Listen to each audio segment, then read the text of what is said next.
السلام علیکم ورحمۃ اللہ وبرکاتہ۔ بسم اللہ الرحمن الرحیم۔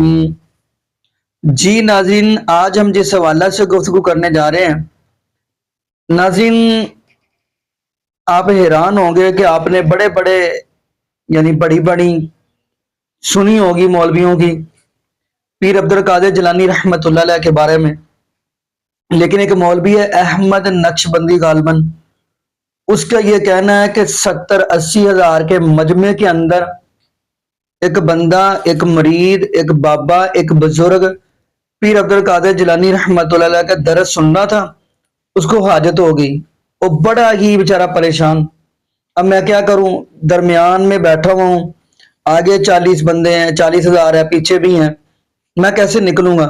اگر ادھر ہی بیٹھ گیا تو بیچ میں نہ نکل جائے۔ تو چاہے ناظرین، میں چاہتا ہوں آپ کو اسی کی زبانی وہ ویڈیو دکھاتے ہیں، پھر ساتھ ہم آپ کو قاری تصیف الرحمان راشدی حفظہ اللہ تعالی ویڈیو دکھائیں گے، پھر انشاءاللہ ناظرین اسی والا سے ہم بھی گفتگو کریں گے۔ تو آئیے ناظرین مل کے ویڈیو کی یہ کیفیت ہو چکی ہے، بدعقیدگی کا یہ حال ہو چکا ہے۔ کسی دور میں اہل شرک کہا کرتے تھے پکارو سیدنا علی کو تمہاری پکاریں قبول ہو جائیں گی۔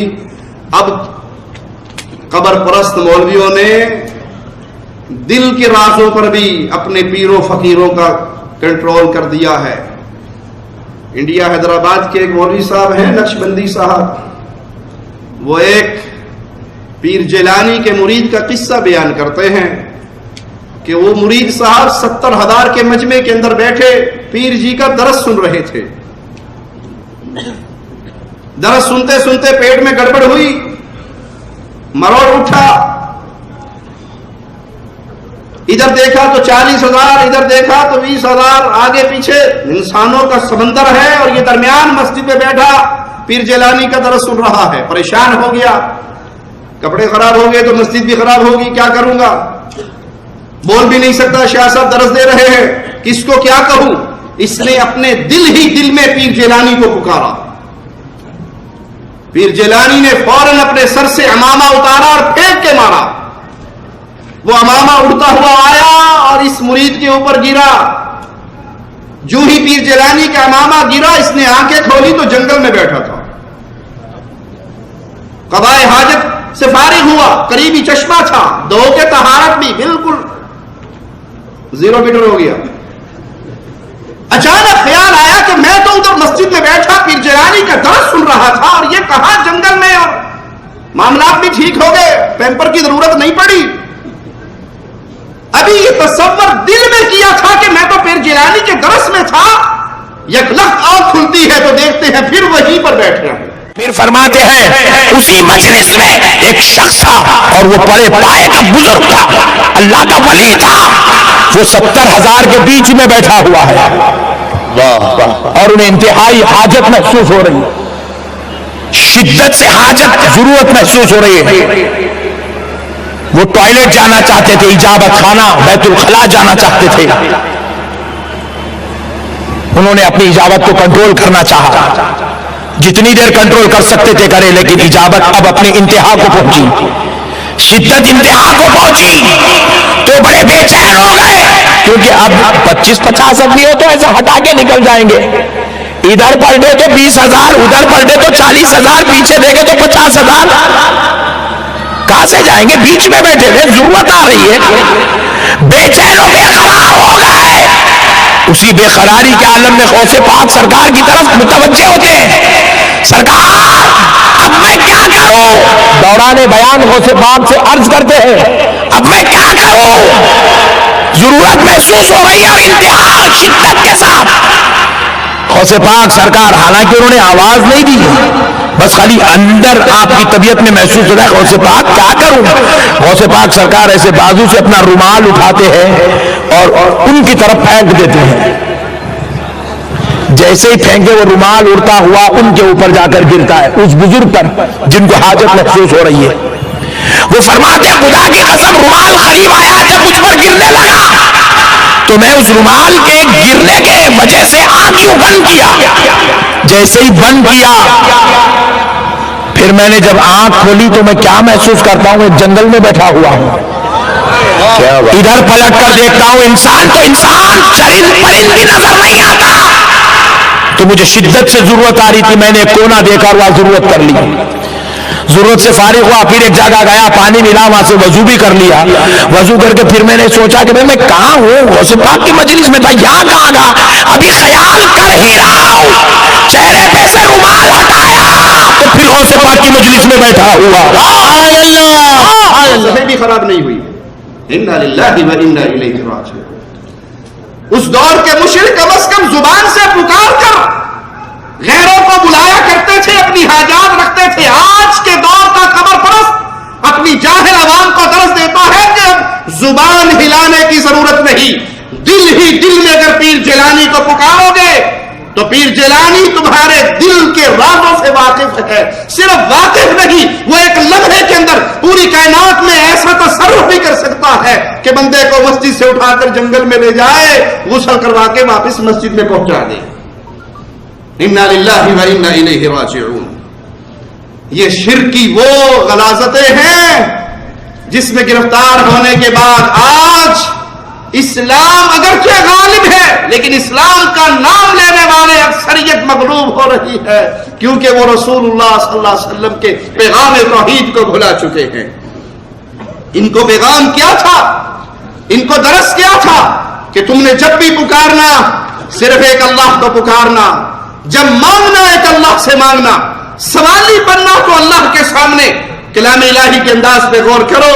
وَإِذَا سَأَلَكَ عِبَادِي عَنِّي فَإِنِّي قَرِيبٌ.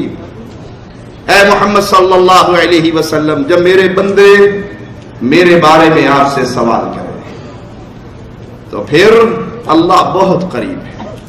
اللہ کے بارے میں سوال ہو، اللہ کہاں ہے؟ تو مالک نے پیارے نبی صلی اللہ علیہ وسلم کو حکم نہیں دیا کہ قل، آپ کہہ دیجئے، حالانکہ کلام الہی کا انداز بالکل یہی ہے.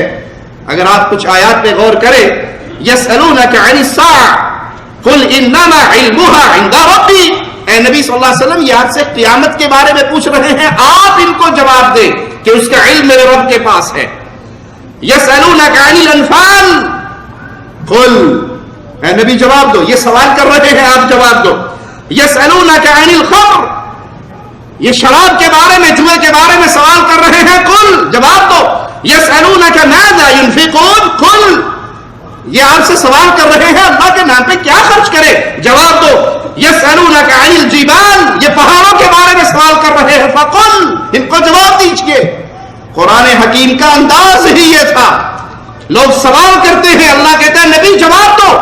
لیکن جب پکار کا معاملہ آیا، بندے اللہ کے بارے میں سوال کرے تو مالک کا انداز تبدیل ہو گیا. وَإِذَا سَأَلَكَ عِبَادِي عَنِّي، میرے بندے میرے بارے میں سوال کرے تو قل کے وسیلے کو بھی ہٹا کر مالک نے خود جواب دیا، فَإِنِّي قَرِيب، میں بندو تمہارے بہت قریب ہوں. شاہ رگ سے بھی زیادہ میرے رب کی رحمت تمہارے قریب ہے.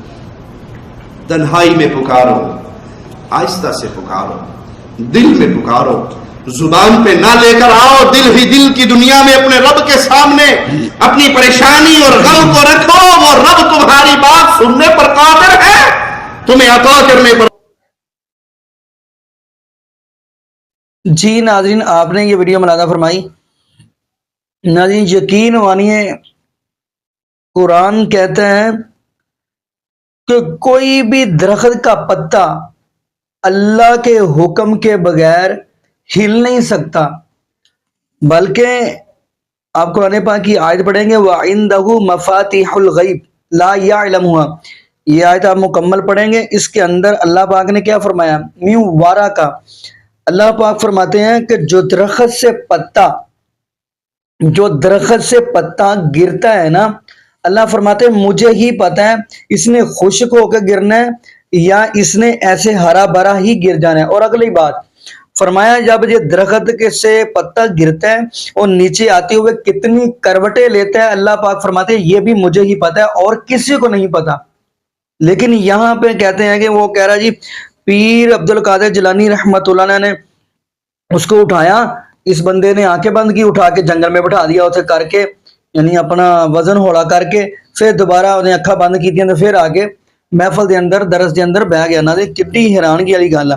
خیر جو بات میں کرنا چاہ رہا ہوں وہ یہ ہے، اللہ پاک فرماتے ہیں یہ کتنی کروٹیں لیتا ہے نیچے گرتا ہوا پتا، ان کروٹوں کا بھی مجھے ہی پتہ ہے، اور زمین پہ آ کے جب یہ گرتا ہے اور زمین پہ آ کے کتنی یہ پتا کروٹیں لیتا ہے، اللہ پاک فرماتے ہیں وہ بھی مجھے پتہ ہے، اور یہ کروٹیں لیتے لیتے کس انسان کے قدموں کے نیچے آ جاتا ہے اس انسان کا بھی مجھے ہی پتہ ہے، حتیٰ کہ وہ پھر کروٹیں لیتا کس جانور کا لقمہ بن جاتا ہے، اللہ پاک فرماتے ہیں وہ بھی مجھے ہی پتہ ہے اور کسی کو نہیں پتہ۔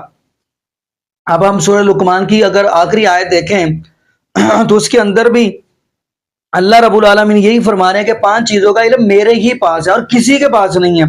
لیکن جب آپ ان مولویوں کی طرف دیکھیں گے، کہیں یہ کہتے ہیں کہ پیر عبد القادر جیلانی رحمۃ اللہ علیہ دل کے بھید بھی جانتے ہیں، کہیں یہ کہتے ہیں کہ حضرت عیسیٰ علیہ السلام نے اللہ کے حکم سے مردہ زندہ کیا تھا، ہمارے پیر صاحب نے پیر عبد القادر جیلانی رحمۃ اللہ علیہ نے اپنے حکم سے مردہ زندہ کر دیا۔ اب کون سی میں بات کروں؟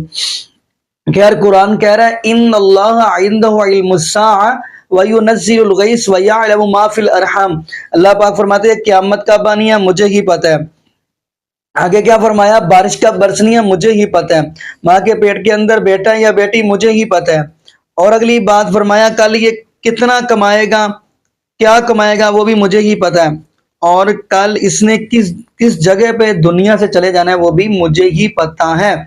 ناظرین حیرانگی والی بات یہ ہے کہ آج کے دور کے اندر قرآن حدیث بیان کرنے کی بجائے اب بزرگوں کی قبروں مزاروں پہ لگا دیا لوگوں کو، بلکہ ایک حدیث بھی غالباً صحیح مسلم کی ہے، نبی پاک صلی اللہ علیہ وسلم نے فرمایا کہ قبروں کے اوپر مجاور بن کے بیٹھنے سے بہتر یہ ہے کہ بندہ آگ کے اوپر بیٹھ جائے، یعنی کوئلوں کے اوپر بیٹھ جائے، اتنا سخت گناہ ہے۔ باقی ناظرین یہاں پہ دعا کرتے ہیں اللہ پاک ایسے لوگوں کو سمجھ عطا فرمائے، اور اللہ پاک تمام امت مسلمہ کو نبی پاک صلی اللہ علیہ وسلم کی شریعت کے مطابق زندگی گزارنے کی توفیق دے، اور یہ بھی دعا کرتے چلے اللہ پاک ہمیں 5 وقت کا پکا اور سچا نمازی بنا دے، اور جتنے بھی بے اولاد جوڑے ہیں اللہ پاک سب کو نیک نورینہ صحت تندرستی والی ایمان والی لمبی زندگی والی اولاد عطا فرما دے۔ جزاکم اللہ خیرہ، احسن الجزاء، السلام علیکم ورحمۃ اللہ وبرکاتہ۔